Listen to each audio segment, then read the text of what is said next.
Hey guys, welcome back. We have another video from Brit Mapped Hidden Britain. This one is titled "If You're English, You Should Know About This Building." I'm not English. Well, I guess by blood, sure.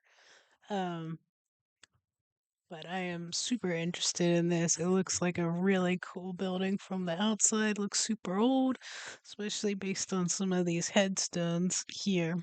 But yeah, let's get this started. I will link the video in the description along with a link to Patreon and a link of how you can support the channel here on YouTube if you're interested in seeing these videos regularly. We need it. So yeah, let's go ahead and get this going. England should know about this one-of-a-kind church, which tells the stories of some of the most important events in the history of England over the span of 14 centuries. Lastingham is a remote village of around 200 people, tucked away in the North York moors, but it contains one of the most historic sites in the whole of Britain. John Betjeman described this place as one of the most moving places in England, and in Simon Jenkins' book, England's 1,000 Best Churches, he says, "Most churches are a challenge to the faithful. This is a challenge to the faithless." The only reason we know all of this information on this site is because it was well documented by the Venerable Bede, known as the father of British history, who lived from 673 to 735. St Bede spent his life at St Paul's Monastery in Jarrow in the Tyne and Wear. Bede was a polymath who wrote and translated over 40 books at a time, when even finding tools to write with was an extreme luxury. He would have written in handcrafted tools on uneven surfaces. Bede wrote one of England's most important ever books, Historia Ecclesiastica Gentis Anglorum, or the Ecclesiastical History of the English People. He wrote it around 731 AD. Side note, this was also the first work of history to use Anno Domini, or AD, the dating system, which translates to "in the year of our Lord." But he was the first person to fully record the history of England, and the book is widely regarded as one of the first ever history books anywhere. The book starts with the Roman invasion of England and covers 800 years, up to his life. The events here in Lastingham occurred around the time of Bede's life itself, but there's no way you can understand it unless you're aware of the centuries that led up to it. The story of Christianity in Britain is one of the most incredible stories you'll ever hear. When the Romans came to Britain, many cults and religious icons followed. One of these was something called Christianity, but the secrecy and intolerance of this specific cult led to its persecution in the empire for centuries. That was until Constantine, a Roman emperor born and proclaimed in York itself, which is very fitting. He ruled from 306 to 337, and he decriminalised Christian practice across the empire. He was the first emperor to do so. It was a huge turning point in the Christianisation of the Roman Empire itself, but it was still just a minority faith here in Britain. The 5th century saw the withdrawal of the Romans from Britannia and the invasion of the Saxons, Angles, and Jutes, who, of course, brought paganism with them. They drove Christianity out. Sorry, I'm just listening to this and just thinking about how so many of these religions and stuff that had previously been the subject of persecution end up turning around and doing it to somebody else.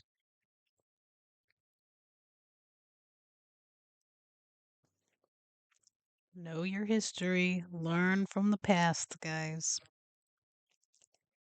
But this dedicated cult did somehow survive, mainly on the western edges of the land, Wales, Ireland, Cornwall, and of course in western Scotland with St Columba. This was now a distinctly Celtic brand of Christianity that had now formed. In the year 597, around 40 monks from Rome arrived on the coast of Kent, led by a man named Augustine. This was known as the Gregorian Mission, and the mission statement was extremely clear.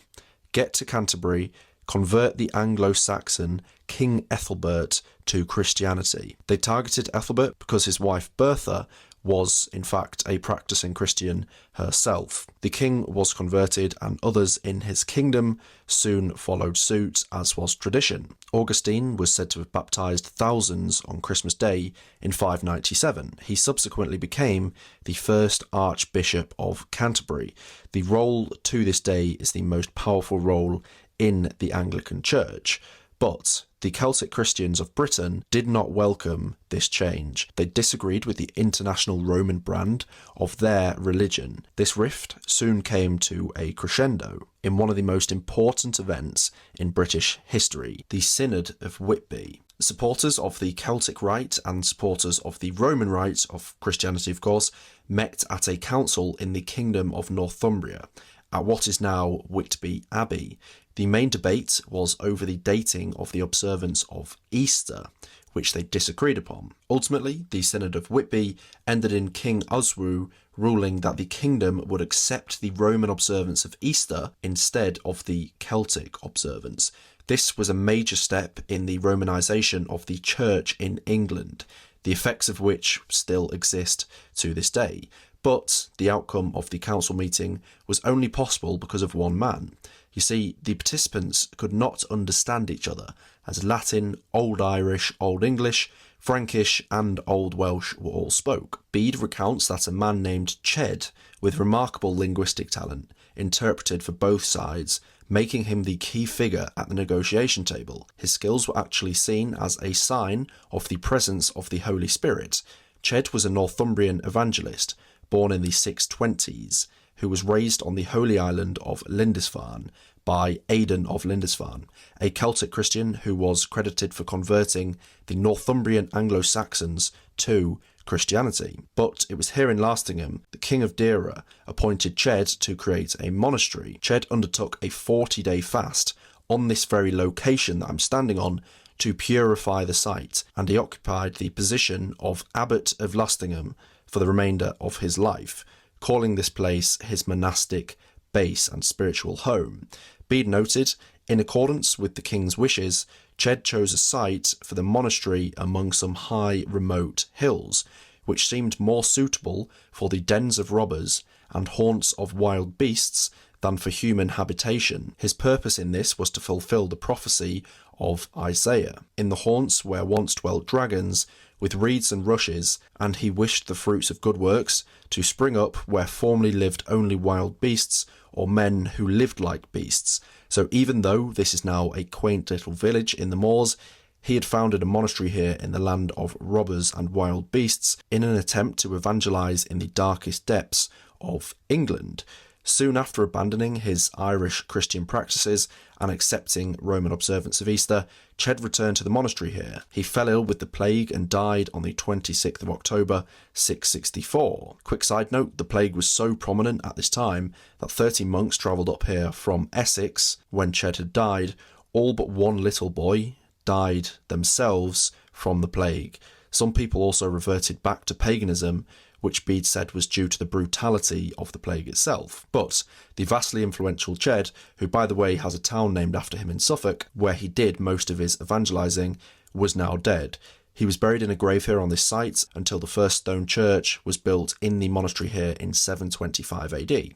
He was reinterred with a shrine within this church. So this is a real English holy site, but it tells of further history like few other places in the country. Ultimately, the reason the English and Welsh Christians found real unity generations after the Synod of Whitby was due to the arrival of the pagan Vikings. They were able to find common ground through a common enemy, but it is believed that the Norsemen pretty much destroyed the entire monastery here by 877, and now there's nothing left of it, apart from some Anglo-Saxon artefacts in the crypt of the current church, which I will show you. Not much happened for the next 2 decades until 1078, when another major event in our history occurred.